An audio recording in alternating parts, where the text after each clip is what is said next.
नमस्कार दोस्तों, स्वागत है आपका मेरे चैनल कॉमिक्स लाइफ में। शुरू करते हैं अनिल मोहन जी द्वारा लिखा गया देवराज चौहान सीरीज का एक और मज़ेदार उपन्यास, सबसे बड़ा गुंडा, पार्ट 6। मोना चौधरी, पारसनाथ डिसूजा और पारसनाथ के 3 अन्य आदमी महाजन के घर की स्थिति को अच्छी तरह देख चुके थे। महाजन का मकान मकानों की कतार में बीच का था और छतें ऊपर से जुड़ी हुई थी। कहीं पर डबल मकान बने थे, परंतु महाजन के आसपास के घर सिंगल ही थे। ऐसे में काफ़ी सोच विचार के बाद ये फैसला हुआ कि छतों से जाकर वो महाजन के घर की सीढ़ियां उतरेंगे और भीतर पहुंचकर देवराज चौहान, जगमोहन और हरीश खुदे को खत्म करेंगे। इस वक्त उनके पास मात्र एक ये ही रास्ता था। मोना चौधरी ने कहा कि ये काम शाम को 5:15 के बाद किया जाएगा। तब तक देवराज चौहान और जगमोहन परेशान हो चुके होंगे कि उनकी तरफ से अभी तक कुछ क्यों नहीं हुआ। जब ये योजना बनाई गई तो दोपहर का 1:30 बज रहा था। मोना चौधरी का फ़ोन बजा तो उसने बात की।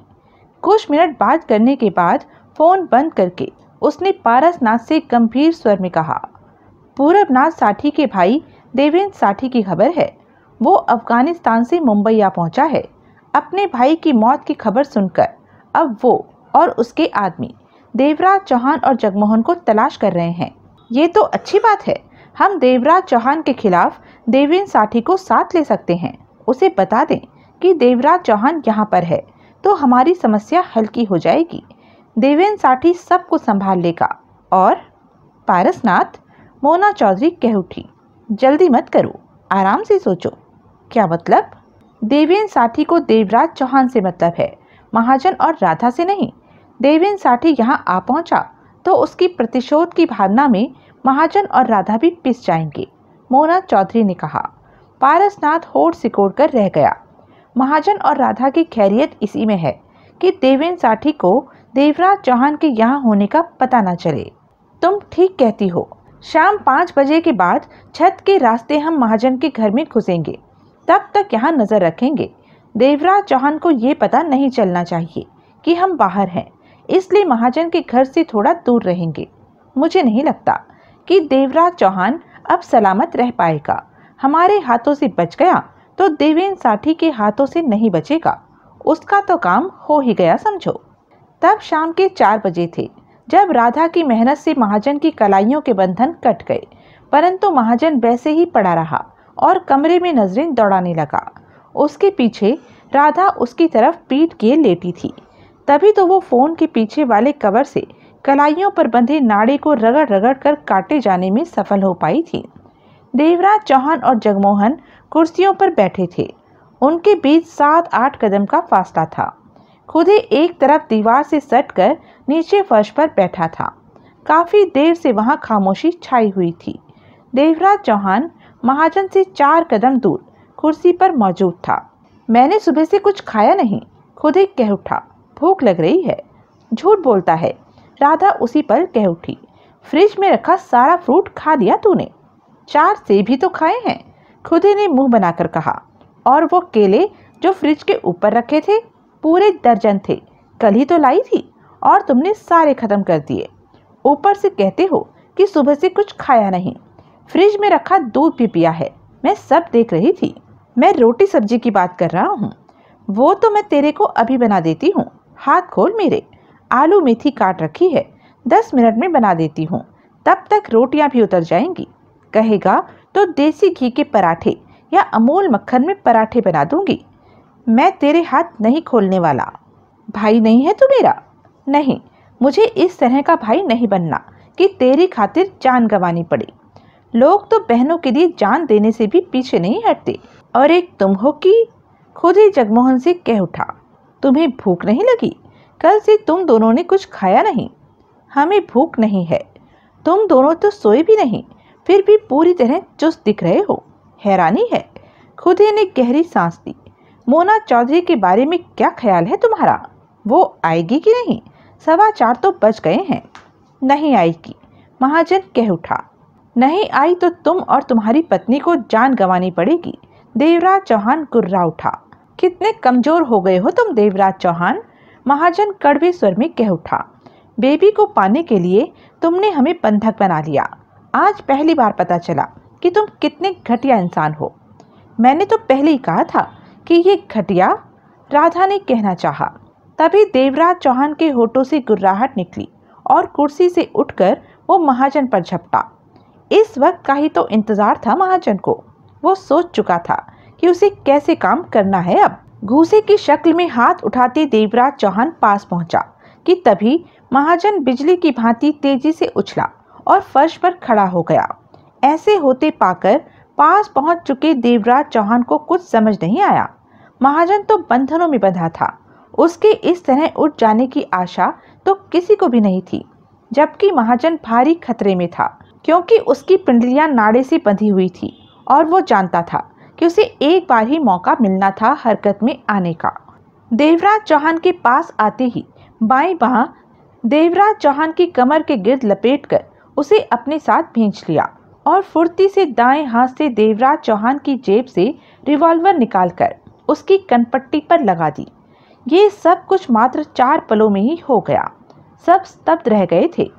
महाजन की बाह में जकड़ा देवराज चौहान छटपटा उठा।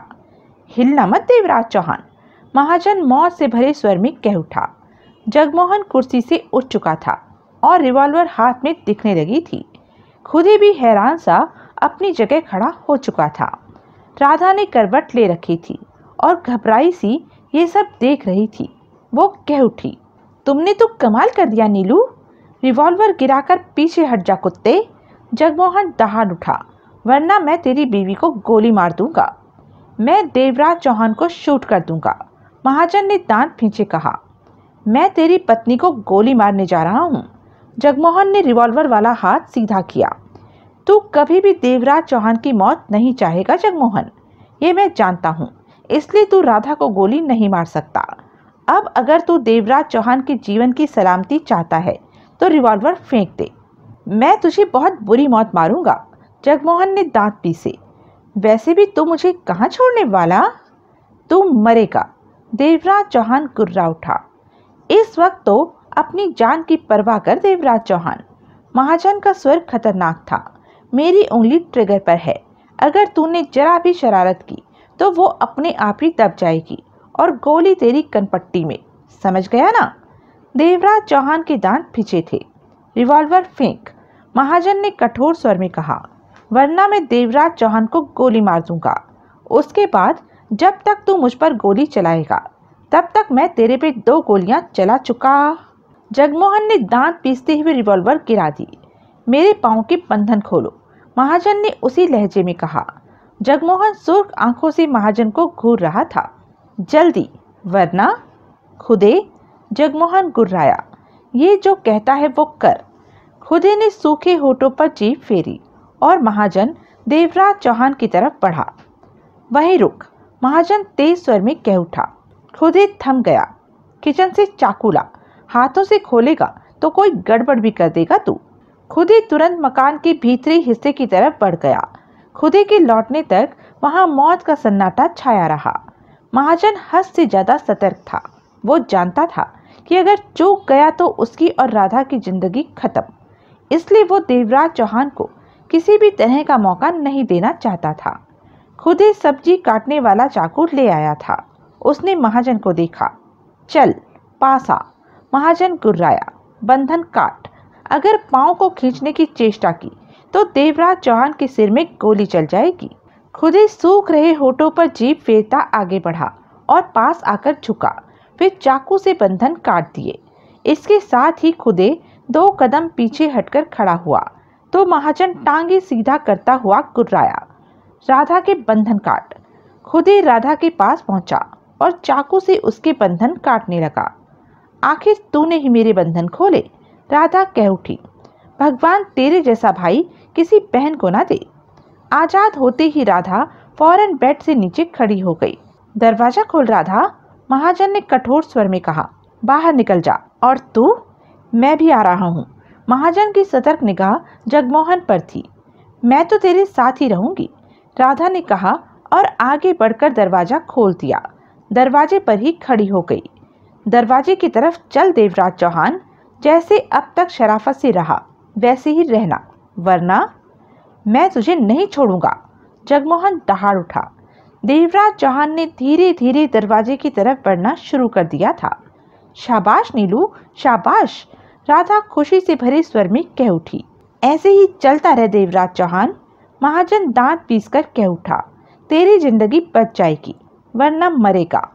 देवराज चौहान और महाजन धीमे धीमे दरवाजे की तरफ बढ़ते रहे।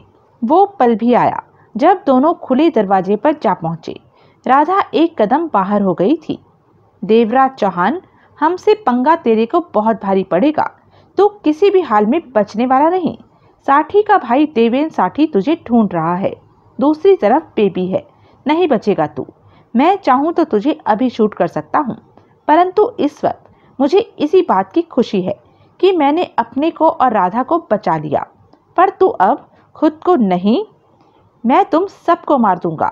देवराज चौहान गुर्रा उठा। क्यों नहीं? जैसे तू सबसे बड़ा गुंडा है जो सबको मार देगा और तेरे से कोई जवाब नहीं मांगेगा। राधा, बाहर का गेट खोल। राधा फौरन गेट की तरफ लपकी और गेट खोल दिया।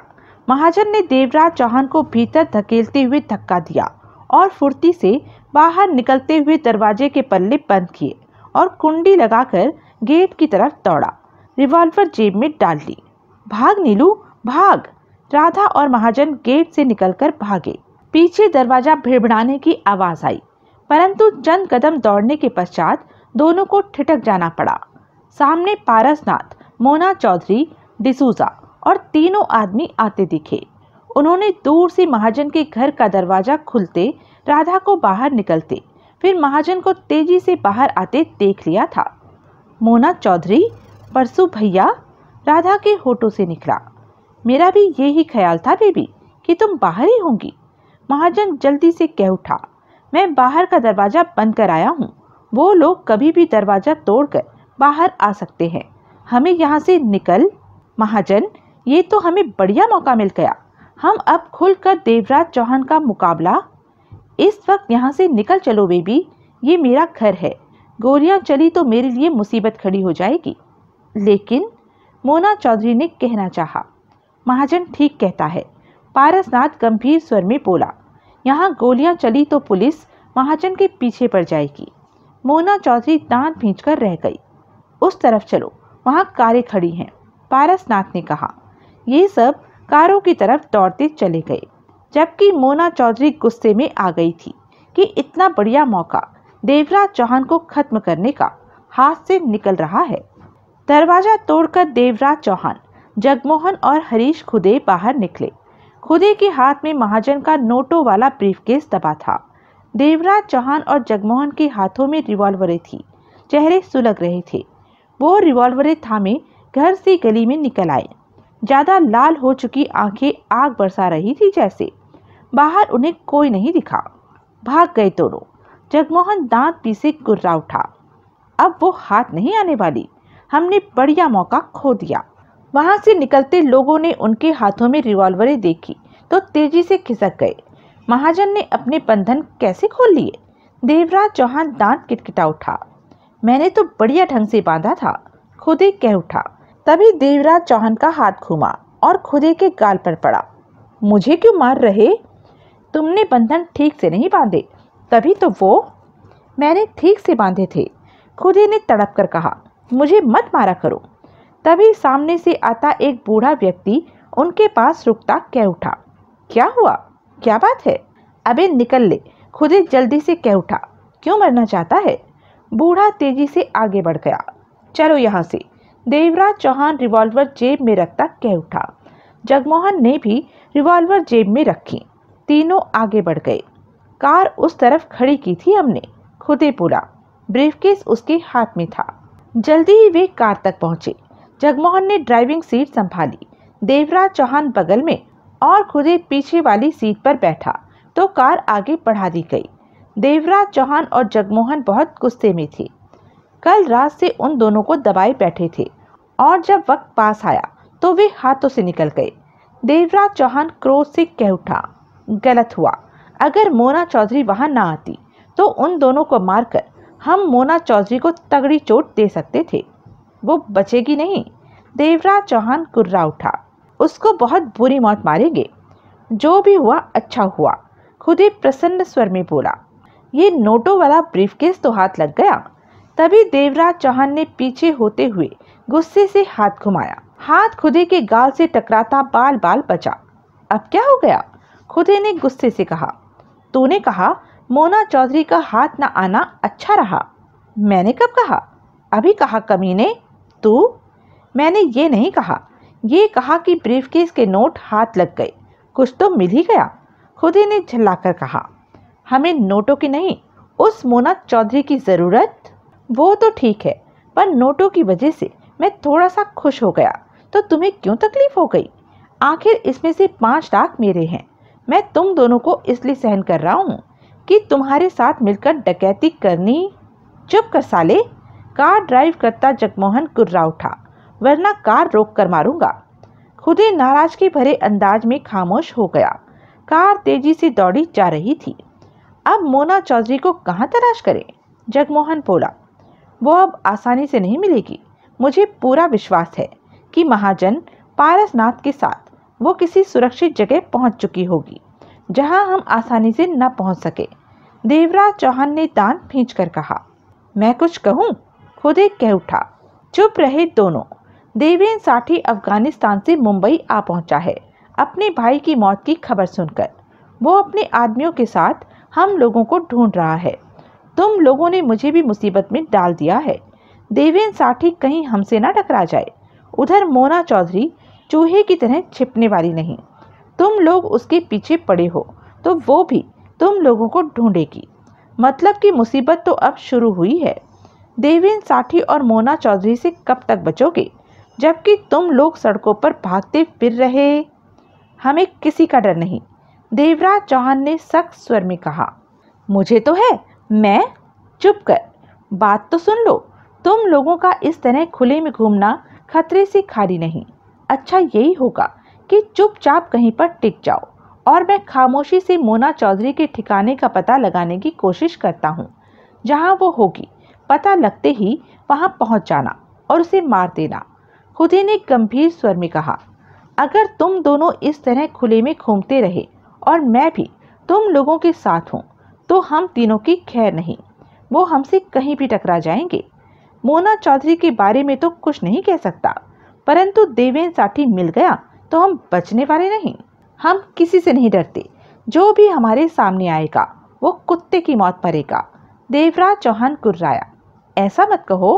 तुम भगवान से लिखवाकर नहीं लाए कि तुम्हें कोई नहीं मार सकता। जो मैंने कहा है उस बारे में सोचो। तुम लोग कहीं छिप जाओ, आराम करो। तब तक मैं मोना चौधरी के बारे में खबर पाने की चेष्टा करता हूँ। रिवॉल्वर दे, देवराज चौहान बोला। रिवॉल्वर? खुदे ने देवराज चौहान को देखा। जो तूने नोटों वाले ब्रीफकेस से निकाली? मेरे पास रहने दो, कभी खतरा आ सकता। मेरे पास रिवॉल्वर नहीं है। देवराज चौहान ने दांत पीसे। महाजन ले गया। रिवॉल्वर दे। खुदे ने जेब से रिवॉल्वर निकालकर दे दी। देवराज चौहान ने रिवॉल्वर जेब में रखी और सीधा होकर बैठ गया। कुछ पल खामोशी रही। मेरी कही बात के बारे में सोचो, वो सुरक्षित रास्ता है, खुदे बोला। तू क्या चाहता है? देवराज चौहान ने जगमोहन से कहा। खुदे की बात सुनी? सुनी, पर फैसला तुमने ही करना है, जगमोहन ने सख्त स्वर में कहा। हम कहाँ ढूंढे मोना चौधरी को? पारसनाथ या मोना चौधरी के ठिकाने पर। वो वहाँ नहीं होंगे, देवराज चौहान कह उठा। मतलब कि उन लोगों ने सुरक्षित जगह पनाह ले ली होगी, जगमोहन खतरनाक स्वर में बोला। हाँ, वो अब छिपने वाली नहीं। मोना चौधरी हर हाल में हमें ढूंढकर हमें मारना चाहेगी। देवराज चौहान कुर्राया। जबकि हम भी उसे ही ढूंढ रहे हैं, परंतु वो नहीं मालूम कहाँ मिलेगी। उसे ढूंढने में लंबा वक्त लग सकता है। तो इसकी बात मान लेते हैं, ये मोना चौधरी को ढूंढकर हमें बताएगा, जगमोहन ने कहा। देवराज चौहान ने गर्दन घुमाई और लाल आंखों से पीछे बैठे खुदे को देखा। खुदे ने चेहरा पीछे कर लिया कि देवराज चौहान का हाथ ना घूम जाए। तू मोना चौधरी को ढूंढ लेगा? पक्का, खुदे ने जल्दी से कहा। हमारा ये तरीका ठीक रहेगा। शाम हो गई है, रात होने वाली है। सुबह तक तू हमें बताएगा कि मोना चौधरी कहाँ है। ये वक्त कम रहेगा, अकेला बंदा हूँ और पूरे मुंबई में उसे ढूंढने में वक्त लगेगा। रात रात में ढूंढ उसे और हमें पता, देवराज चौहान ने कठोर स्वर में कहा। खुदे चुप रहा। जाना कहाँ है, कहाँ पर ठहरे हम? देवराज चौहान बोला, बिल्ले के यहाँ, मेरा दोस्त है, इस मामले में तो पूरी तरह भरोसे का है, मैं अभी उसे फोन करता हूँ। बिल्ला हरीश खुदे का ही हम उम्र था। दोनों 15 साल के थे जब से वो दोस्त थे। हर वक्त बिल्ला हीरो की तरह सज धज कर रहता था। सफ़ेद पैंट और काली कमीज उसका पसंदीदा लिबास था। रोज सुबह शेव बनाता था, जबकि उसका चेहरा चूहे की तरह लगता था। बालों को बढ़िया तरीके से संवार कर रखता था, परंतु उसके बाल चिड़िया के घोंसले की तरह लगते थे। काम के नाम पर जाने क्या करता था, परंतु अपना खर्चा पानी चला रहा था। बिल्ला घर पर ही था। खुदे ने फोन पर बात कर ली थी। वो खुदे की तरह ही एक कमरे के घर में रहता था, जो कि कभी उसके बाप ने खरीदा था। अब वो इस दुनिया में नहीं था। खुदे देवराज चौहान और जगमोहन के साथ जब बिल्ले के घर पहुंचा तो अंधेरा होने जा रहा था। बिल्ले को अपने इंतजार में मौजूद पाया। 2 दिन से तू कहाँ है खुदे? बेचारी टुन्नी को तेरी चिंता। उसे देखते ही बिल्ले ने कहना चाहा। टुन्नी की तो चिंता मत कर, मनी मन कुड़ कर खुदे ने कहा। बिल्ले ने देवराज चौहान और जगमोहन को देखा। उनकी लाल हो रही आंखों और चेहरों पर उभरे गुस्से को देखा तो संभल सा गया। खुदे बिल्ले के कंधे पर हाथ रखकर बोला, रात ये यहीं रहेंगे। ठीक है, तू कहता है तो ठीक है। कमरे में पुराना सा डबल बेड, 2 कुर्सियां और लंगड़ा जैसा सेंटर टेबल था। देवराज चौहान और जगमोहन कुर्सियों पर बैठ गए। कुछ खाने पीने का इंतजाम? मेरे पास तो पैसे नहीं है। मेरे पास हैं, तू बाजार से सामान ले आना। खुदे बोला। 1 मिनट, जरा सुन तो। बिल्ला खुदे को साथ में बाहर चलने का इशारा करते बोला। दोनों कमरे के दरवाजे के बाहर जा खड़े हुए। तू किस चक्कर में है? बिल्ला धीमे स्वर में बोला। अंडरवर्ल्ड किंग साठी की हत्या कर दी किसी ने, और उसका भाई देवेंद्र साठी तुझे ढूंढता तेरे घर आया था। क्या कर दिया तूने? खामखा ही रगड़े में आ गया। खुदे ने गहरी सांस ली। टुन्नी बहुत परेशान। यार, तो टुन्नी की बात मत किया कर। खुदे झल्लाया। मेरी बात कर, देवेंद्र साठी की बात कर, पर टुन्नी की नहीं। क्या किया है तूने? कुछ भी नहीं किया, खामखा ही बदनाम हो गया। टुन्नी भी यही कह रही। फिर टुन्नी? मेरी पत्नी का नाम तू बार बार क्यों लेता है? खुदे ने सड़े स्वर में कहा। ठीक है, पर हुआ क्या जो देवेंद्र साठी तुझे तलाश करता तेरे घर तक आया? जब साठी को मारा तो मैं इन दोनों के साथ था, बस इसी वजह से फंस गया। और ओह, पूरबनाथ साठी को इन्होंने मारा? बिल्ला संभला। हाँ, जानता है कि ये कौन है? कौन है? डकैती मास्टर देवराज चौहान है। खुदे धीमे स्वर में बोला। डकैती मास्टर? ओह, बिल्ला फौरन कह उठा। टुन्नी ने देवराज चौहान का नाम तो बताया था मुझे, परंतु मैं समझ। तू टुन्नी को बीच में लाए बिना बात नहीं कर सकता। खुदे ने शिकायती स्वर में कहा। टुन्नी का नाम ले लिया तो क्या आफत आ? तूने टुन्नी को 5 स्टार में डिनर कराने को कहा तो तुझे बता दिया टुन्नी ने, पर मैंने तो मजाक में कहा था। मेरे पास इतने पैसे कहाँ? कि तूने कहा तो अगर वो चल पड़ती तो? वो बेशक चल पड़ती, पर मैं तो ना चलता। खाली जेब हूँ। वो तो यूं ही टुन्नी को टटोल रहा था। क्या टटोल रहा था? खुदे ने आंखें निकाली। उसका मन। बिल्ला मुस्कुराया। देखना चाहता था कि वो तुझे कितना चाहती। देख लिया? देखना क्या है, वो तो मुझे पहले ही पता था। सीधा हो जा, नहीं तो तेरा घर आना बंद करा दूंगा। ये बातें छोड़, ये बता कि देवराज चौहान को देवेंद्र साठी ढूंढता फिर रहा है, फिर तू इनके साथ क्यों रहने का खतरा ले? अकल नहीं है तेरे में? डकैती मास्टर देवराज चौहान के साथ रहूंगा तो दौलत मिलेगी, तू भी कमाएगा दौलत। कैसे? मोना चौधरी का नाम सुना है? वो इश्तिहारी मुजरिम। और सुना है। उसका पता कर कि वो कहाँ है। ये पता कर लिया तो 1 लाख मिलेगा।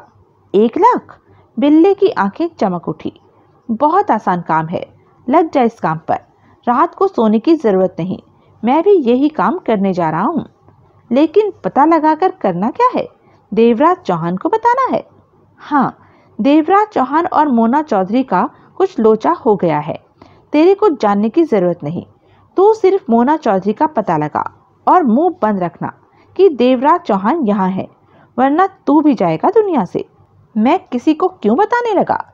इन दोनों में देवराज चौहान कौन है जो इधर की कुर्सी पर बैठा है, और दूसरा वो जगमोहन है, देवराज चौहान का साथी।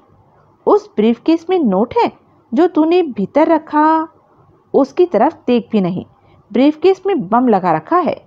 ब्रीफकेस खोलते ही बम फटेगा और खेल खत्म। यही बम वाला ब्रीफकेस तो मोना चौधरी को देना है देवराज चौहान ने। ओह, अगर वो बम अभी फट गया तो? बिल्ला परेशान हो गया। ऐसे नहीं फटेगा। ब्रीफकेस के साथ छेड़छाड़ की गई या उसे खोला गया तो फटेगा, तो उससे दूर रहना। मैं क्यों उसे हाथ लगाने लगा? तभी भीतर से जगमोहन आया और कठोर स्वर में बोला, तू यहाँ वक्त बर्बाद कर रहा है। मैं इसे भी मोना चौधरी की तलाश में लगा रहा हूँ। खुद ही जल्दी से बोला, जाकर मोना चौधरी को ढूंढ, जगमोहन ने कहा और वापस कमरे में चला गया। इसकी आंखें लाल क्यों है? ये इतना गुस्से में क्यों है?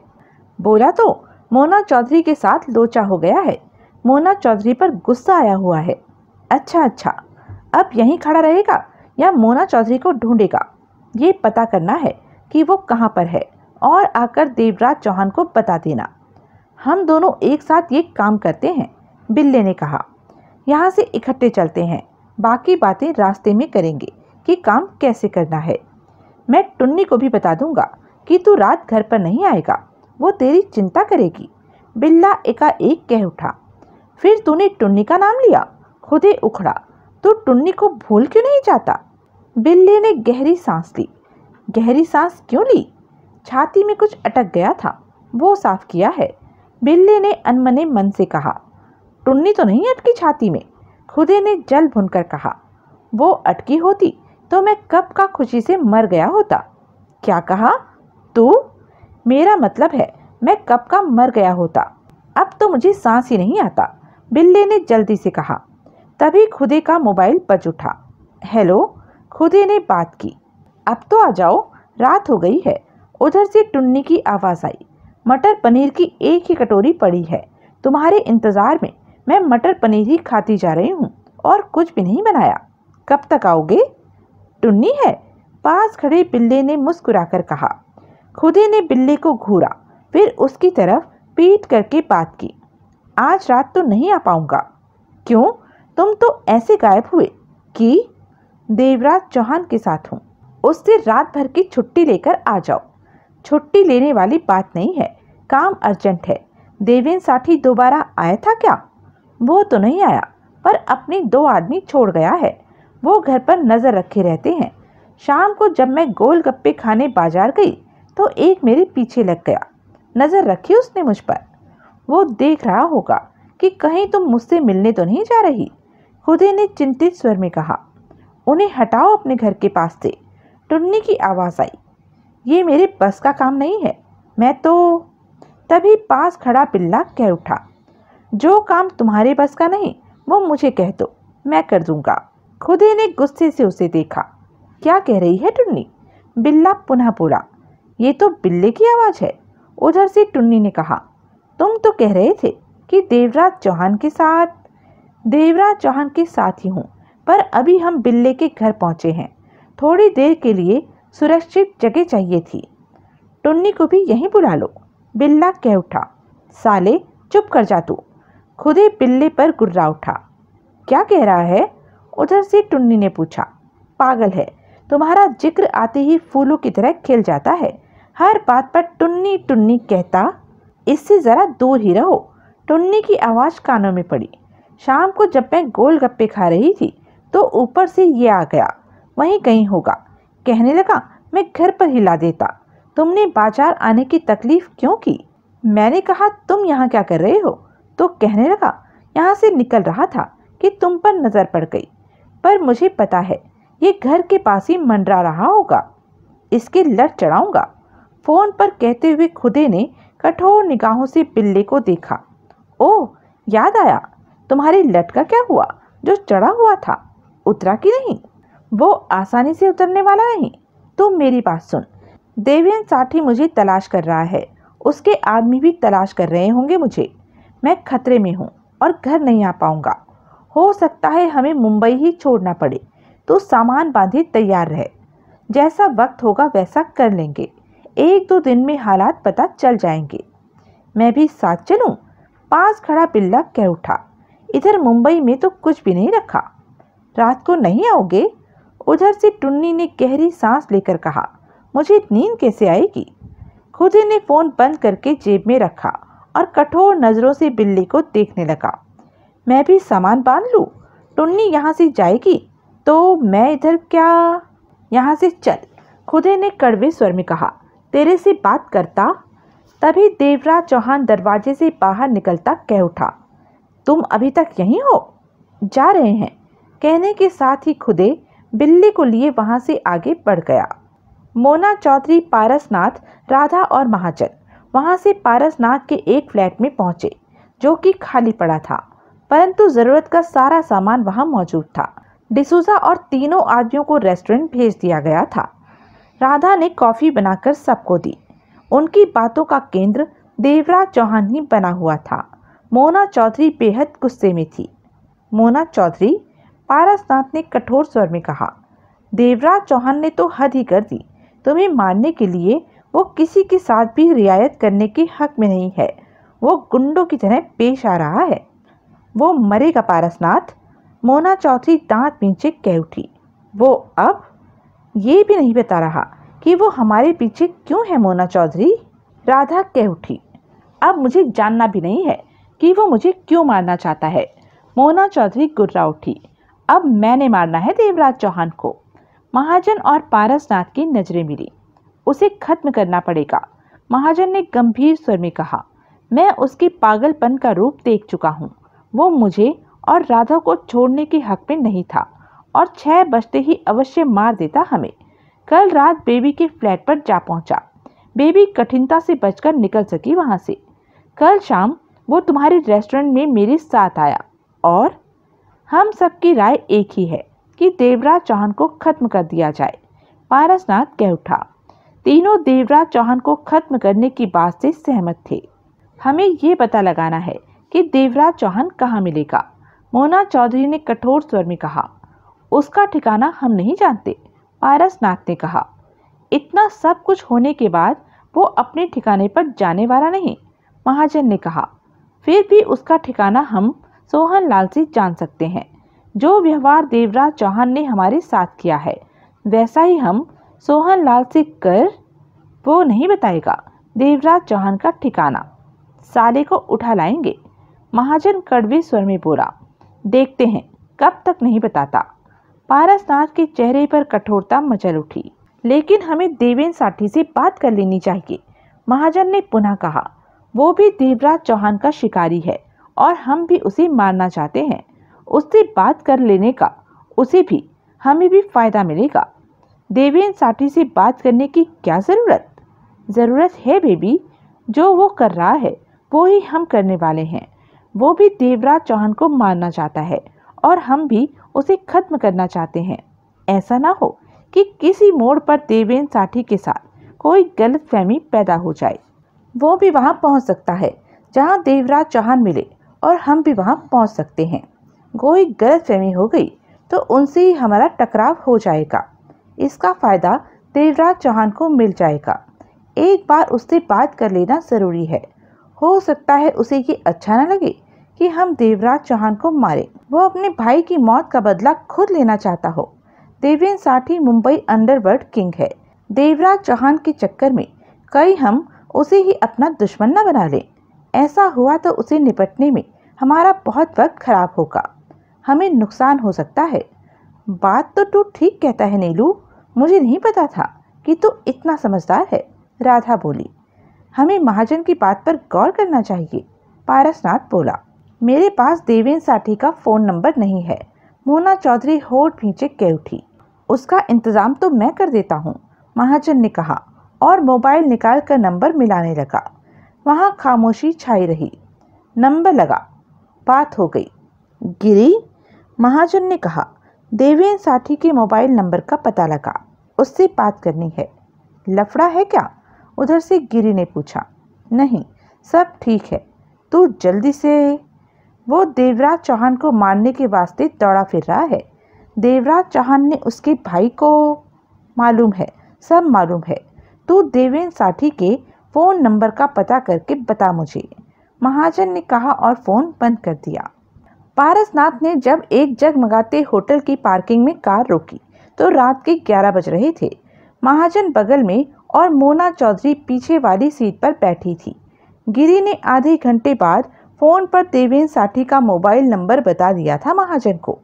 महाजन ने देवेंद्र साठी से फोन पर बात की, पर जब देवेंद्र को पता चला कि दिन में देवराज चौहान उसे और उसकी पत्नी को बंधक बनाए हुए था, तो उसने कहा, हमें मिलकर बात करनी चाहिए।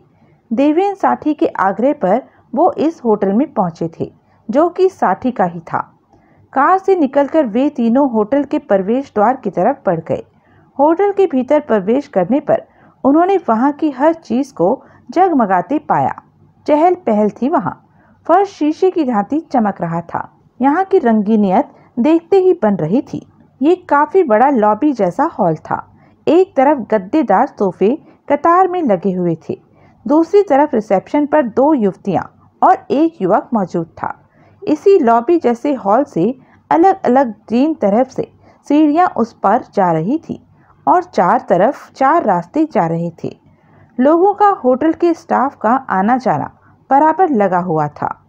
वे रिसेप्शन पर पहुंचे और पारसनाथ ने रिसेप्शनिस्ट से कहा, देवेंद्र साठी हमारा इंतजार कर रहा है। आपका नाम सर? महाजन बोल पड़ा। रिसेप्शनिस्ट ने फौरन इंटरकॉम पर बात की, फिर रिसीवर रखते बोली, बस 1 मिनट वेट कीजिए सर। आधे मिनट में ही सूट पहने एक व्यक्ति वहां आ पहुंचा। रिसेप्शनिस्ट ने आंख से उन तीनों की तरफ इशारा किया।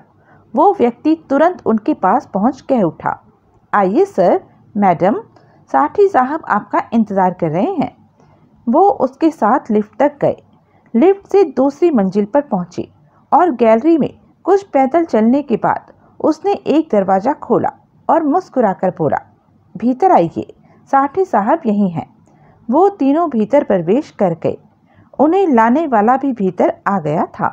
ये काफी बड़ा हॉल था। छत पर फानूस लगे रोशन थे। एसी की ठंडक थी। दीवार के साथ कतार में सोफे लगे हुए थे। एक तरफ बार बना हुआ था, दूसरी तरफ कुर्सियां, टेबल थे और बीच की जगह मैदान की तरह खाली थी। वहां पर 7-8 आदमी दिखे, जिनमें पाटिल और कर्मा खत्री भी मौजूद थे। तीनों ठिठक कर नजरें दौड़ाते रहे। साठी साहब उधर टेबल पर बैठे हैं, उन्हें लाने वाला कह उठा। तीनों उस टेबल की तरफ बढ़ गए, जो सामान्य साइज की गोल टेबल थी। उसके गिर्द 4 कुर्सियां थी। एक पर कोई बैठा नजर आ रहा था। वे पास पहुंचे तो वो बोला, बैठो। महाजन ने आवाज पहचान ली कि इसी से उसकी फोन पर बात हुई थी। वो तीनों बैठे। देवेंद्र साठी 40 बरस का सांवले रंग का सेहतमंद व्यक्ति था। इस वक्त उसके चेहरे पर गंभीरता उभरी हुई थी। कभी कभार उसके होठ भींच जाते थे। उसने मोना चौधरी को देखकर कहा, तुम मोना चौधरी हो? हाँ, मोना चौधरी के होठ हिले। हम पहले कभी नहीं मिले। मैं देवेंद्र साठी हूँ। मेरे से फ़ोन पर किसने बात की थी? मैंने। तो तुम महाजन हो। और ये? उसने पारसनाथ की तरफ इशारा किया। पारसनाथ, महाजन ने कहा, तुम्हारे भाई पूरबनाथ साठी की मौत का दुख है हमें। मोना चौधरी ने शांत स्वर में कहा, बहुत गलत किया देवराज चौहान ने। मेरे ख्याल में उसने बिना वजह तुम्हारे भाई को मारा है। अभी तक तो कोई वजह सामने नहीं आई। देवेंद्र साठी ने सख्त स्वर में कहा, सब कुछ ठीक चल रहा था कि उसने मेरे भाई को मार दिया। वो अपनी पत्नी और बच्चे से बहुत प्यार करता था। उन्हें बचाने की खातिर ही भाई को देवराज चौहान के सामने जाना पड़ा और देवराज चौहान ने उसे मार दिया। तो तुम्हारे भाई की पत्नी, बच्चे पर काबू किया था देवराज चौहान ने? मोना चौधरी बोली। हाँ, ऐसा ना होता तो वो मेरे भाई की हवा भी नहीं पा सकता था और मारा जाता। देवेंद्र साठी ने अपने पर काबू पाया हुआ था। ऐसा ही कुछ वो हमारे साथ कर रहा तुमने फ़ोन पर बताया था कि देवराज चौहान ने कल से तुम्हें और तुम्हारी पत्नी को तुम्हारे घर में बंदी बनाया हुआ था और पूरे मुंबई में उसे ढूंढता फिर रहा हूँ। मेरे सारे आदमी इसी काम पर लगे हैं। तुम लोगों से उसका क्या पंगा है? कुछ भी नहीं, मोना चौधरी ने कहा। वो ही पंगा है जो तुम्हारे भाई के साथ था। तुम्हारे भाई को देवराज चौहान ने मारा, परंतु कारण पूछने पर उसने कहा कि वो भूल गया है कि क्यों तुम्हारे भाई को मार रहा है। हाँ, ये सच है, उसने ऐसा ही कहा। अब वो मेरी हत्या करना चाहता है। कल रात मेरे घर पर उसने हमला किया, परंतु मुझे भागना पड़ा। अपने घर पर मैं शोर शराबा नहीं करना चाहती थी। पारसनाथ के रेस्टोरेंट में पहुंचा तो उसे वहां कैद कर लिया गया, लेकिन वो वहां से फरार हो गया। रात को महाजन के घर में जा घुसा और इसके साथ इसकी पत्नी को कैद करके मुझे फ़ोन करवाया कि अगर शाम 6 बजे तक मैं वहां न पहुंची तो वो महाजन और उसकी पत्नी को मार देगा। ये जुदा बात रही कि ये वहां से फरार हो जाने में कामयाब रहे। उस दौरान पूछने पर देवराज चौहान ये ही कहता कि उसे याद नहीं मोना चौधरी को क्यों मारना है, पर मारना है। देवराज चौहान के साथ 2 लोग और भी, देवेंद्र साठी ने कहना चाहा। जगमोहन देवराज चौहान का साथी है, वो साथ था, और साथ में हरीश खुदे नाम का आदमी। खुदे ने 8 साल हम भाइयों के लिए काम किया है, देवेंद्र साठी ने गंभीर स्वर में कहा। मुझे खुदे के बारे में पूरी जानकारी है कि वो भी देवराज चौहान के साथ था। मैं खुदे की पत्नी से मिला तो उसने बताया कि कल सुबह देवराज चौहान और जगमोहन आए थे और खुदे के साथ मारपीट करके उसे साथ ले गए थे। उससे मेरे भाई का पता ठिकाना पूछ रहे थे कि वो कहाँ मिलेगा। तब से खुदे उनके साथ है। खुदे ही देवराज चौहान और जगमोहन को मेरे भाई की पत्नी और बेटे के पास ले गया था, जबकि उस जगह के बारे में खास लोग ही जानते हैं। मैंने खुदे से फ़ोन पर बात की, परंतु उसने बातों में मुझे टालने की कोशिश की। देवराज चौहान के बारे में कुछ नहीं बताया, वो भी हरामी है। जब तुम्हारा फ़ोन आया तब खुदे देवराज चौहान, जगमोहन मेरे को, राधा को मेरे घर में बंदी बनाए हुए थे। मेरे सामने ही उसने तुमसे बात की। जो कहा सब मुझे याद है। फिर देवराज चौहान को तुम्हारे अफगानिस्तान से आ जाने के बारे में बताया। वो पूरी तरह देवराज चौहान और जगमोहन के साथ है। वह जानता भी है कि मेरे से बचेगा नहीं, फिर भी देवराज चौहान का साथ दे रहा। देवराज चौहान ने उसे कह रखा है कि डकैती में उसे साथ लेगा। इसी लालच के चक्कर में खुदे। तो ये बात है। देवेंद्र साठी के होठ खिंच गए। अब कहाँ मिलेगा देवराज चौहान? पता नहीं, पारसनाथ ने कहा। हम उसे ढूंढकर खत्म कर देंगे। हम उसे ढूंढना शुरू कर रहे हैं। वो मेरे या मेरे आदमियों के हाथों ही मारा जाएगा, देवेंद्र साठी ने खतरनाक स्वर में कहा। मेरे भाई को मारा है उसने, मैं उसे छोड़ूंगा नहीं। ये काम हमें ही करने दो। ये नहीं हो सकता, मोना चौधरी ने गंभीर स्वर में कहा। क्यों? देवेंद्र साठी के माथे पर पल पड़े। देवराज चौहान हमारे हाथों से भी मारा जा सकता है, ये बात तुम्हें समझ लेनी चाहिए। उसने मेरे भाई को मारा है, वो मेरे ही हाथों मरेगा। तुम लोग उसे। देवेंद्र, मोना चौधरी ने गंभीर स्वर में कहा। देवराज चौहान मुझे ढूंढता मुझ तक पहुंच गया तो तब मैं क्या करूं? देवेंद्र साठी के होठ खिंच गए। उसने मेरे साथी पर हाथ डालने की कोशिश की तो उस स्थिति में क्या होगा? देवेंद्र साठी की नजरें मोना चौधरी पर थी। हम इतना ही कर सकते हैं कि देवराज चौहान को ना ढूंढे, उसे ना मारे, परंतु वो हम तक पहुंच गया तो तब कुछ होके ही रहेगा। मोना चौधरी शांत थी। फिर ये बात भी है कि हम उसे क्यों न मारे। उसने मेरी जान लेने की चेष्टा की है।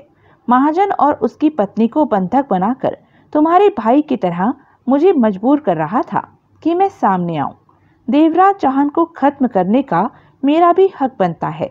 मैं तुमसे इसलिए नहीं मिली कि तुम्हारे मुंह से ये बात सुनूं। जिस तरह देवराज चौहान तुम्हारा दुश्मन है, उसी तरह वो मेरा भी दुश्मन है। तुम्हें ये बात जिद्दी के तौर पर नहीं लेनी चाहिए, ये गलत होगा।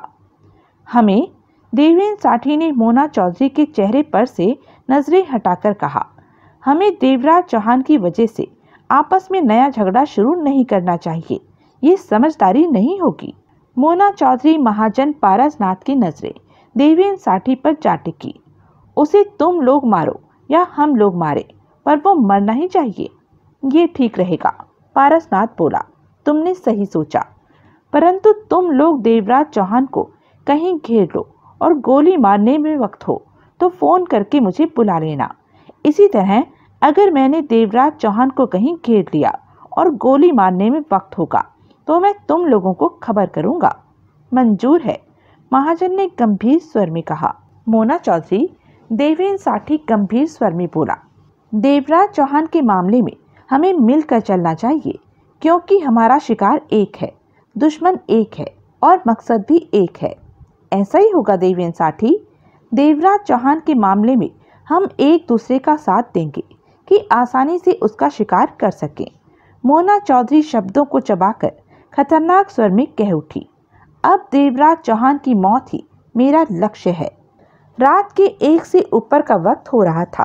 पारसनाथ ने सोहन लाल के फ्लैट के सामने कार रोकी और इंजन बंद कर दिया। वो और महाजन कार से बाहर निकले और फ्लैट की तरफ बढ़ गए। मोना चौधरी कार की पीछे की सीट पर बैठी रही। महाजन ने दरवाजे के पास लगी कॉल बेल का बटन दबाया। भीतर बेल बजने की आवाज उभरी। स्ट्रीट लाइट की मध्यम सी रोशनी उन पर पड़ रही थी। दोनों के चेहरों पर सख्ती नाच रही थी। भीतर लाइट जली। फिर दरवाजे के पास से सोहन लाल की आवाज आई। कौन? महाजन ने कहा। अगले ही पल दरवाजा खुला। सोहन लाल नाइट सूट पहने था। महाजन के साथ पारसनाथ को देखकर समझ गया कि कोई खास बात है। तुम दोनों? सोहन लाल संभल कर बोला। इतनी रात को क्या बात है? इमरजेंसी है, तुम्हें अभी हमारे साथ चलना है, महाजन कह उठा। हुआ क्या? कार में मोना चौधरी भी बैठी है, यहाँ से चलो, रास्ते में सब बता देंगे, पारसनाथ ने कहा। कुछ पता तो चले कि देवराज चौहान की जान खतरे में है। देवराज चौहान खतरे में? सोहन लाल के होठों से निकला। चिंता की कोई बात नहीं, महाजन मुस्कुरा पड़ा। शायद हम उसे बचा लें, परंतु तुम्हारा हमारे साथ होना जरूरी है। जगमोहन से? वो भी इस वक्त देवराज चौहान के साथ है। फौरन चलो, क्यों वक्त बर्बाद कर रहे हो? अगर देवराज चौहान की जान की जरूरत नहीं है तो रहने दो, हम क्यों खामखा चिंता करें? मैं अभी आता हूँ, सोहन लाल ने गंभीर स्वर में कहा। हम कार में बैठे हैं, पारसनाथ बोला। जल्दी आओ। महाजन और पारसनाथ वापस कार में जा बैठे। वो आ रहा है, महाजन ने मोना चौधरी से कहा। मोना चौधरी खामोश रही। 2 मिनट बाद ही सोहन लाल कार में पीछे की सीट पर मोना चौधरी के साथ आ बैठा। फ्लैट के दरवाजे पर नानिया खड़ी देख रही थी कार को, जब तक कि कार वहां से चली नहीं गई। क्या बात है? कार आगे बढ़ते ही सोहन लाल बोला। देवराज चौहान को क्या हुआ? वो पागल हो गया है, मोना चौधरी कठोर स्वर में कह उठी। क्या? सोहन लाल के माथे पर बल उभरे। 2 दिन से वो मुझे खत्म कर देने के लिए भागा फिर रहा है, मोना चौधरी ने उसी स्वर में कहा। मेरे से टकरा चुका है, महाजन को और राधा को बंधक बना लिया। मोना चौधरी सब कुछ बताती चली गई। महाजन तेजी से कार दौड़ा रहा था। सब कुछ सुनकर सोहन लाल तगड़ी उलझन में घिरता दिखा। हैरानी है कि देवराज चौहान और जगमोहन ऐसा कर रहे हैं, वो बोला। परंतु मुझे क्यों बुलाया? मैं इसमें क्या कर? तुम हमें देवराज चौहान का वो ठिकाना बताओ जहां वो मिलता है, पारसनाथ ने कठोर स्वर में कहा। ये तुमने कैसे सोच लिया कि मैं ऐसा कुछ बताऊंगा? सोहन लाल सतर्क हो उठा। तुम बताओगे, अब तुम हमारे कब्जे में हो, हमने तुम्हारा अपहरण किया है, पारसनाथ बोला। ये तो गलत बात है। गलत काम तो देवराज चौहान कर रहा है, मजबूरी है कि उसका ठिकाना जानने के लिए तुम्हें उठाना पड़ा। तुम मेरा मुंह खुलवा लोगे? सोहन लाल ने गंभीर स्वर में कहा। तुम्हें खोलना ही पड़ेगा, महाजन कह उठा। कभी नहीं, सोहन लाल ने होठ खींचकर कहा। देवराज चौहान और जगमोहन जो कर रहे हैं वो गलत है, परंतु तुम लोग उनके बारे में मुंह नहीं खुलवा सकते। मैं कभी नहीं बता सकता कि वो कहाँ मिल सकते हैं। हमने देवराज चौहान को खत्म करना है सोहन लाल, मोना चौधरी कठोर स्वर में कह उठी। वो हमारे हाथों से बचा तो देवेंद्र साठी के हाथों नहीं बचेगा, मरना तो उसे है ही। तुम मुंह बंद रखकर उसे बचा नहीं सकते। जो भी हो, मैं देवराज चौहान के बारे में कुछ नहीं बताऊंगा, सोहनलाल दृढ़ स्वर में कह उठा। तुम जरूर बताओगे, मोना चौधरी गुर्रा उठी। हमारे सवालों का जवाब तुम्हें देना ही पड़ेगा। सोहनलाल ने बेचैनी से पहलू बदला। अगर मैं और राधा शाम को वहां से भागने में सफल न हुए होते तो अब तक जाने क्या हो गया होता। कार ड्राइव करते महाजन कह उठा। तब मेरे पास मौका भी था। मैं देवराज चौहान के सिर में गोली मार सकता था, परंतु वो मेरा घर था। वहां पर कुछ भी गड़बड़ होती पुलिस ने मुझे पकड़ लेना था। इसी वजह से मैंने देवराज चौहान को शूट नहीं किया। सोहनलाल के होठ पिंच गए। अब हम कोई भी रियायत करने के मूड में नहीं हैं। तुमसे जान ही लेंगे कि देवराज चौहान और जगमोहन ऐसा कुछ कर रहे हैं तो कोई खास वजह जरूर होगी। सोहनलाल बोला। कोई वजह नहीं, जरूर कोई वजह है। वो पागल नहीं है कि साठी की हत्या करें फिर मोना चौधरी के पीछे पड़ जाएं। इस वक्त वो पागल ही हैं। कारण पूछने पर कहते हैं कि वो भूल गए कि क्यों साठी को मारा, परंतु उसे मारना याद नहीं रहा। यही सब कुछ उन्होंने मोना चौधरी के बारे में कहा। पारसनाथ ने कहा, मैं देवराज चौहान से बात करता हूँ, मुझे जाने दो। मैं उनसे, तुम कहीं नहीं जाओगे, अब हमारे कब्जे में हो तुम। हमें देवराज चौहान का ठिकाना बताओगे। ऐसा नहीं हो सकता, तुम्हें मुंह खोलना ही पड़ेगा सोहनलाल, मोना चौधरी कठोर स्वर में कह उठी। हम तुम्हारा मुंह खुलवा लेंगे।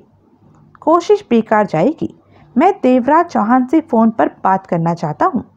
तुम कुछ नहीं करोगे, अपना फ़ोन मुझे दे दो। मोना चौधरी ने हाथ आगे बढ़ाया। देवराज चौहान से बात करने में क्या हर्ज है? सोहनलाल बोला। तुमसे बात करके देवराज चौहान सतर्क हो जाएगा, वो अपना ठिकाना छोड़ देगा। फ़ोन दो मुझे। सोहनलाल ने मोबाइल निकालकर मोना चौधरी को दे दिया। उसके चेहरे पर गंभीरता नाच रही थी। जो बातें उसे बताई गई थी वो उनके बारे में ही सोच रहा था कि ये सब करने के पीछे देवराज चौहान और जगमोहन के पास खास ही वजह होगी। तो यह थी अब तक की कहानी। आगे की कहानी जानने के लिए बने रहें मेरे साथ। और हाँ, मेरे चैनल को लाइक, शेयर और सब्सक्राइब करना ना भूलें। और कमेंट करके ज़रूर बताएं कि यह वीडियो आपको कैसा लगा। धन्यवाद।